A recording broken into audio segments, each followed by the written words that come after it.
आप खुद जानते हैं रविदास के नाम से जाने जाते हैं और रविदास जयंती हम मनाते हैं और अधिकांश उसमें हॉलीडे भी रहती है।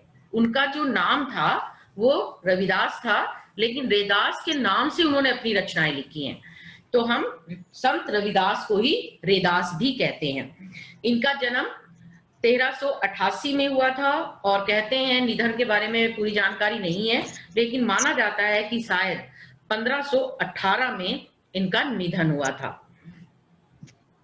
और इनके बारे में कहते हैं कि बनारस में बताया जाता है कि इनका जन्म माना जाता है।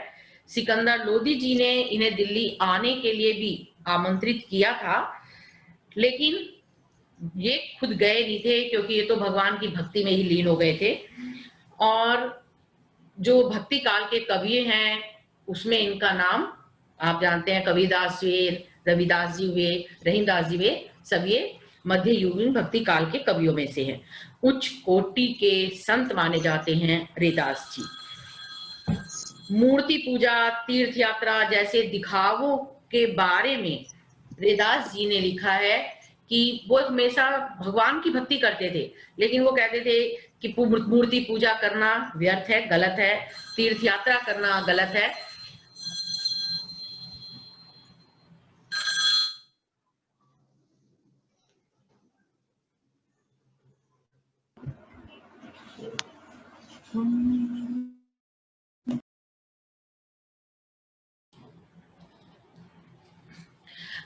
ये कहते हैं कि बेटे पेशे से मोची थे, है ना।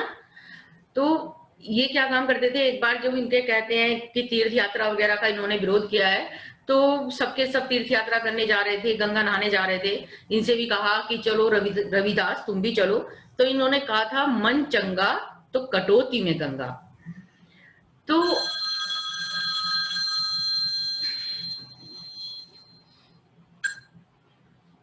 हेलो,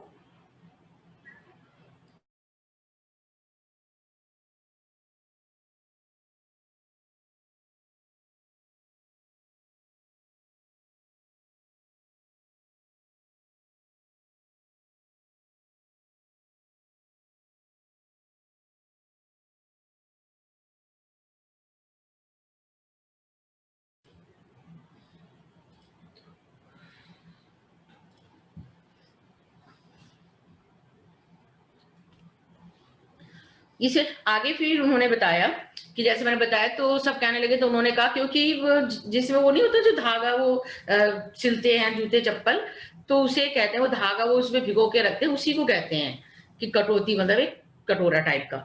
तो उन्होंने कहा अगर मन चंगा हो यानी मन अच्छा हो, तो ये जो थोड़ा सा पानी इसमें रखा है मेरे लिए तो यही गंगा है। तो इसलिए को कहते हैं कि इतनी एक तरह से उच्च विचारों वाले थे रैदास जी। इन्होंने बहुत सी भाषाओं में, एक तरह से कहते हैं, वैसे तो इनकी जो अपनी भाषा थी ब्रज भाषा है उसमें ज्यादातर रचनाएं लिखी हैं, लेकिन अवधी, राजस्थानी, खड़ी बोली, उर्दू, फारसी का भी इन्होंने प्रयोग किया है।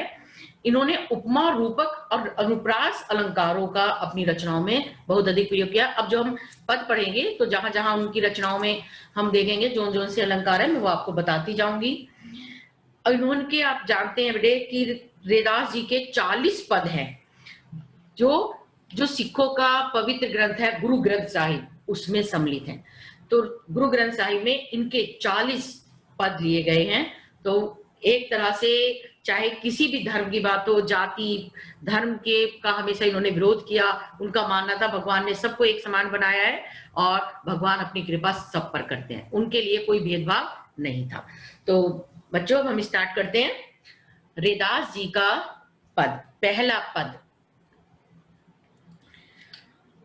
सामने देखिए बेटे, पिक्चर भी आपको, इसलिए मैंने पिक्चर डाली है कि आपको समझ भी आ जाए कि हम किसके बारे में पढ़ रहे हैं ना। अब हम उनके पद पढ़ते हैं। पहला पद है उनका, अब कैसे छूटे राम नाम रट लागी, प्रभु जी तुम चंदन हम पानी, जाकी अंगबास समानी, प्रभु जी तुम घनवन हम मोरा, जैसे चितवत चंद चकोरा। तो उन्होंने कहा है रैदास जी ने कि हे प्रभु, अब कैसे, कि आप ही बताइए कि आपके नाम को रटने की, हमेशा आपका नाम लेने की मुझे ऐसी आदत लग गई है, अब ये आदत भला कैसे छूट सकती है, अर्थात अब ये आदत नहीं छूट सकती। अब तो चाहे कुछ भी हो जाए, मैं बस आप में ही समाहित हूँ और हमेशा आपका नाम ही रटता रहता हूँ। अब उन्होंने कहा है, इसमें है बेटे, क्योंकि मैंने जैसे आपको बताया ब्रजभाषा का उन्होंने प्रयोग किया है, तो जो कठिन शब्द है वो आपको बता देती हूँ। लागी, लागी का रट लागी, आदत लग गई है। जाकी का अर्थ होता है जिसकी, बास होता है सुगंध, और समानी यानी अंदर समा गई है, बस गई है। बस और जाना। फिर है चितवत, चितवत का अर्थ होता है हमेशा चित के समान देखता रहता है। और फिर होता है इसमें चकोरा, ये तीतर का नाम आपने सुना होगा, तीतर पक्षी होता है जो कबूतर की वैरायटी का होता है। तो उन्होंने कहा कि उसका उन्होंने बताया चकोरा, वही उन्होंने कहा चकोर पक्षी जो कबूतर की तरह होता है, वो एक तरह से चित चित के समान, हृदय के समान हमेशा चांद को ही देखता रहता है। घन, घन का अर्थ होता है घने बादल, और वन है यहाँ घने, एक तरह से काले बादल, घन वन। अब हम आगे इसका अर्थ देखते हैं। अब कैसे छूटे राम नाम रट लागी, कि हे प्रभु जी, हे ईश्वर, मुझे आपके नाम की रट लग गई है, आपका नाम जपने की आदत पड़ गई है। भला अब ये आदत कैसे छूट सकती है? जब तक मेरा जीवन है, जब तक मैं जिंदा हूं, ये तो अब नहीं छूट पाएगी। और फिर वो कहते हैं कि मैं तो एक तरह से आपका परम भक्त बन चुका हूं और हमेशा आपके संपर्क में ही रहना चाहता हूं। फिर उन्होंने आगे कहा है कि अब मेरा और तुम्हारा आपस में ऐसा संबंध हो गया है जैसे, प्रभु जी तुम चंदन हम पानी, कि तुम्हारा मेरा ऐसा संबंध हो गया जैसे चंदन और पानी का होता है। क्या होता है कि जो चंदन होता है, वैसे तो खुशबूदार कहते हैं, आपने पढ़ाई होगा, चंदन की लकड़ी होती है, बहुत खुशबूदार होती है, लेकिन यदि उसे पानी में घिसा जाए तो उसकी खुशबू चारों तरफ फैल जाती है। पानी में घिसने से उसकी जो खुशबू है वो और अधिक बढ़ जाती है। तो इसीलिए उन्होंने कहा है कि हे प्रभु, यदि तुम चंदन हो तो हम भक्त पानी हैं। तो उन्होंने भगवान को चंदन कहा है और खुद को पानी बताया है कि जो भक्त हैं, मैं हूं या मेरे जैसे और भी भक्त हैं, वो सब पानी के समान है। तो उन्होंने कहा कि जैसे चंदन के संपर्क में आने से, पानी मिलने से सुगंध और अधिक बढ़ जाती है, उसी प्रकार मेरे अंग अंग में तुम्हारी जो भक्ति है उसकी सुगंध समा गई है, कि मेरे शरीर के एक एक हिस्से में तुम बस गए हो, तुम समा गए हो। फिर है प्रभु जी तुम घनवन हम मोरा, कि हे प्रभु तुम यदि बादल हो तो मेरा मन जो है वो मोर है। अब इनका आपस में क्या संबंध है? आपने सुना भी होगा कि जो बादल होते हैं, जब आकाश में काले काले बादल छाते हैं तो कहते हैं कि मोर खुश हो जाता है, बोलने लग जाता है और नाचने लगता है। सुना होगा आपने। तो और सच्चाई भी है कि उसका एक तरह से मोर का और घने बादलों का आपस में बहुत अधिक रिश्ता है, कि जैसे ही आकाश में काले बादल छाए वैसे ही मोर जो है वो खुश हो जाता है और बोलने लग जाता है अपनी आवाज में और नाचने लगता है। तो हे प्रभु, कि तुम्हारा और मेरा वैसा ही रिश्ता है जैसे कि घने बादल का और मोर का होता है।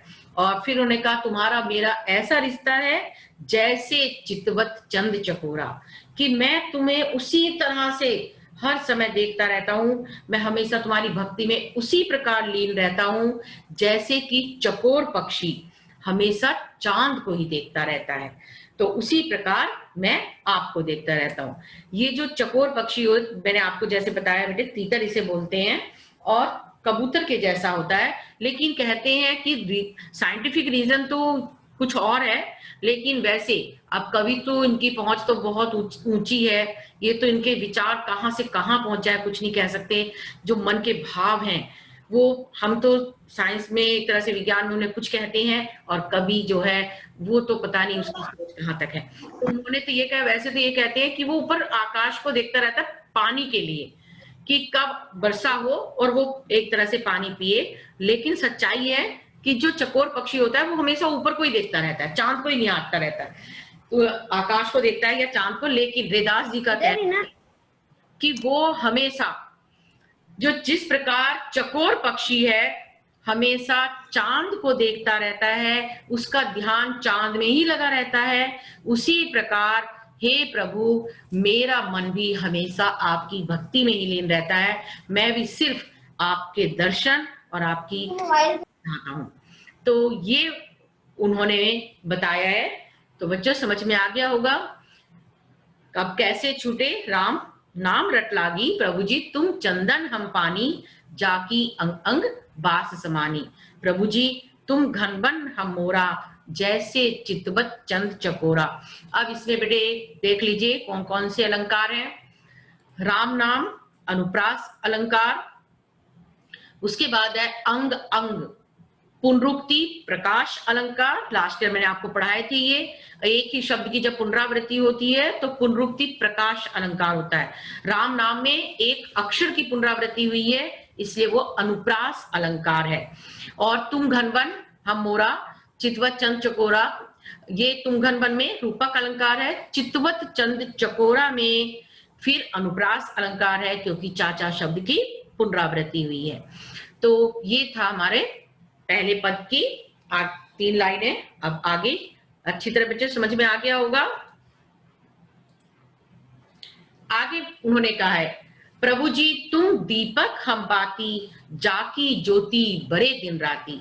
प्रभु जी तुम मोती हम धागा, जैसे सोने मिलत सुहागा। प्रभु जी तुम स्वामी हम दासा, ऐसी भक्ति करे रे दासा।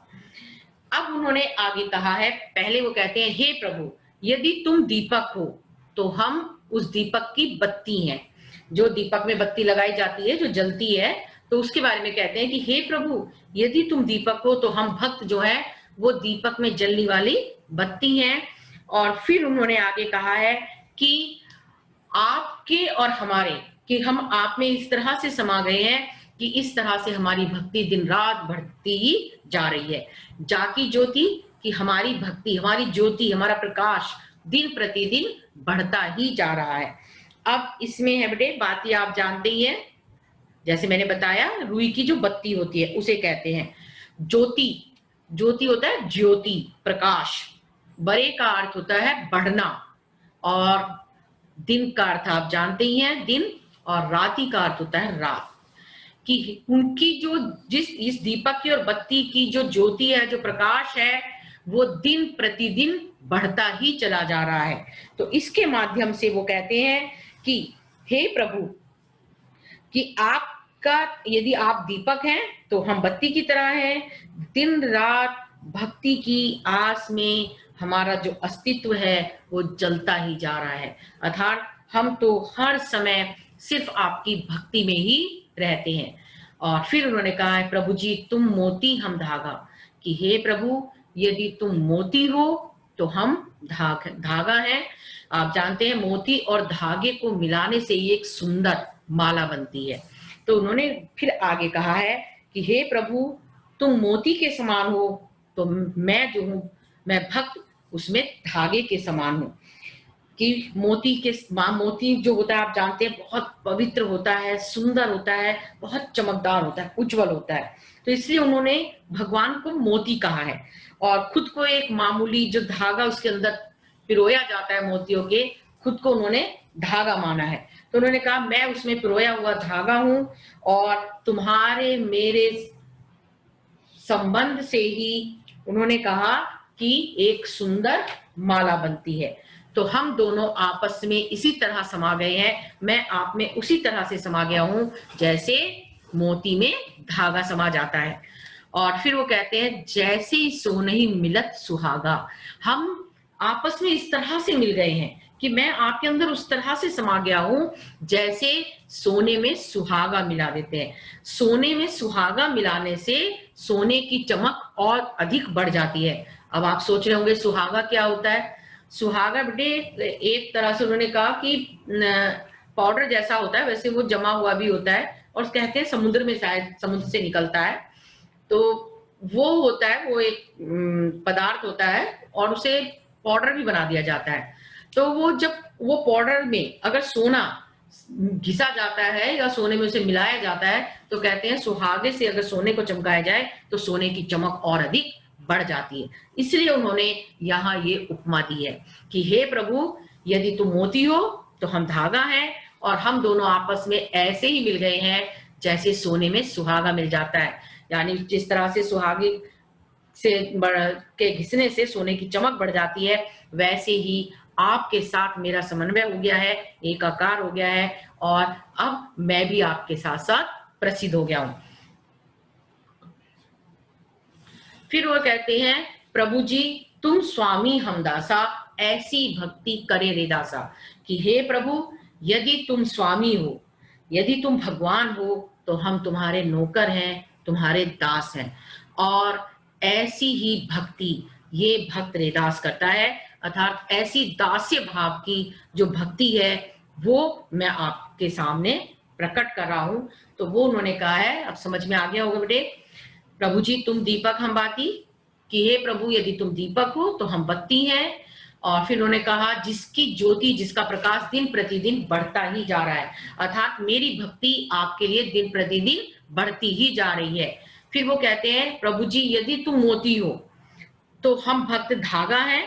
जिस तरह से मोती के अंदर धागा डालने से एक सुंदर माला बन जाती है, उसी प्रकार मैं आप में समा गया हूं, और मैं ऐसे समा गया हूं जैसे कि सोने में सुहागा जो है वो मिल जाता है और सोने की चमक बढ़ जाती है।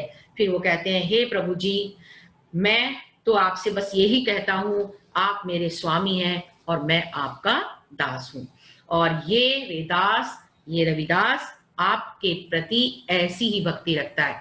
तो इसमें आप याद रखना बेटे कि रेदास ने दास्य भाव की भक्ति मानी है, दास की नहीं, क्योंकि आप अगर दास लिखेंगे तो नंबर कट जाएंगे। ये है दास्य भाव की भक्ति। अब इसमें अलंकार कौन कौन से हैं वो देख लीजिए। जाकी ज्योति अनुप्रास अलंकार, उसके बाद है जैसे सोने मिलत सुहागा रूपक अलंकार, फिर है करे रेदासा अनुप्रास अलंकार। तो ये है हमारा पहला पद पूरा होता है बेटे। भाषा आप जानते हैं सहज है, और इस शैली जो है इनकी भावनात्मक है, उदाहरणात्मक है। इन्होंने उदाहरण देके अपनी भक्ति को प्रकट किया है और प्रभु से इनका एकाकार हुआ है। तो इस पद में उन्होंने यही समझाया। अब हम दूसरा पद देखते हैं। आगे वो कहते हैं, ऐसी लाल तुझ बिनु कौन करे, गरीब निवाजु गुसैया मेरे माथे छत्रु धरे, जाकी छोटी जगत को लागे तापर तू ही ढरे। आप जानते हैं उन्होंने ब्रजभाषा का प्रयोग किया है। तो आगे वो कहते हैं, पहले इसके कठिन शब्द देख लीजिए। लाल उन्होंने यहां भगवान के लिए कहा है, ऐसे भगवान, ऐसे लाल ऐसे भगवान। फिर उन्होंने कहा है बिनु, तुम्हारे तुझ बिन यानी तेरे बिना, कौनु कौन करे कर सकता है। और गरीब निवाजू का अर्थ होता है दीन दुखियों पर दया करने वाले। गरीब निवाजू गरीबों पर दया करने वाले, दुखियों पर दया करने वाले। गुसैया होता है, गुसैया स्वामी। और फिर है उन्होंने कहा माथे यानी माथा, और छत्रुधरे, छत्रुधरे का अर्थ होता है कि मेरे माथे पर आपने छत्र रख दिया है। और फिर उन्होंने कहा है आगे, अब ध्यान से उसका अर्थ देख लीजिए कि हे प्रभु, हे मेरे भगवान, तेरे बिना ये और कौन कर सकता है, अर्थात कोई दूसरा नहीं कर सकता। क्योंकि अब क्या क्या तूने किया है वो बताते हैं कि जो छोटी कुल के लोग थे, छोटी जाति के लोग थे, उनको भी तुमने अपना लिया, तुमने तो उन पर भी कृपा कर दी। तो वो कहते हैं, हे प्रभु ऐसी कृपा तेरे बिना कौन कर सकता है, अर्थात तेरे बिना तो कोई कर ही नहीं सकता, क्योंकि तुम तो सर्वशक्तिमान हो, सर्वज्ञ हो, और साथ में उन्होंने कहा निर्भय हो, अर्थात तुम तो किसी से डरते ही नहीं हो। तो फिर वो कहते हैं कि हे गरीब निवाजू, हे गरीबों पर दया करने वाले, हे स्वामी, तू तो इतना दयालु है, इतना ज्यादा कृपालु है कि तूने मुझ जैसे अछूत जाति के व्यक्ति के माथे पर भी छत्र रख दिया है, कि जैसे राजाओं के माथे पर मुकुट होता है, उसी प्रकार तूने राजाओं के समान, उच्च व्यक्तियों के समान मुझे भी एक तरह से सम्मान्य पुरुष बना दिया है। उन्होंने कहा जिसे पूरा संसार छोटी जाति का मानता था, हे प्रभु तुझ स्वामी ने मुझ जैसे छोटी जाति के व्यक्ति पर भी अपनी कृपा कर दी। तू तो मुझ पर भी पिघल गया और तूने मुझे इतने छोटे इंसान को इतना सम्मान्य बना दिया। जाकी छोटी जगत को लागे, कि इस संसार को तो छोटी जाति लग जाती है कि छोटी जाति के लोगों को कोई अपने पास नहीं बैठाता, और तू तो उस पर भी पिघल गया। तापे तू ही डरे, तू ही यानी तुम तो उस पर भी डर गए, उस पर भी पिघल गए। तो उन्होंने कहा कि ये तेरे सिवा कोई नहीं कर सकता, केवल तू ही है जो ये कर सकता है। गरीबों पर तू ही कृपा कर सकता है, कि हे गरीबों पर दया करने वाले, हे स्वामी तूने मुझे भी सम्मान्य व्यक्ति बना दिया, और जाकी छोटी इस जगत को, तो जगत का अर्थ संसार, इस संसार को तो छोटी जाति मानो लग जाती थी, लेकिन तू तो फिर भी मुझ पर भी पिघल गया। तुझे तो छोटी जाति भी नहीं लगती, तुझे तो छोटी जाति का भी असर नहीं होता, तू तो उस पर भी अपनी कृपा बरसा देता है। अर्थात उन्होंने कहा है कि ईश्वर सबके लिए तो छोटी जाति बड़ी जाति कोई मायने नहीं रखती, वो तो अपनी कृपा सब पर बरसाते हैं। लेकिन याद रखना, इस पद में उन्होंने ये कहा है कि जो वेदास जी हैं वो केवल छोटी जाति वालों पर, जो एक तरह से जिन्हें ये संसार ये दुनिया छोड़ देती है और उन जिनका तिरस्कार करती है, उन पर ही अपनी कृपा सबसे पहले बरसाते हैं। आगे उन्होंने कहा नीचो ऊंच करे मेरा गोविंदू काहू ते न डरे, कि मेरे वेदास, वो मेरे वेदास जी कहते हैं मेरे भगवान तो किसी भी नीच व्यक्ति को ऊंचा स्थान दिला सकते हैं, अर्थात किसी भी नीची जाति के व्यक्ति को भी ऊंची जाति के लोगों के बराबर में बैठा सकते हैं।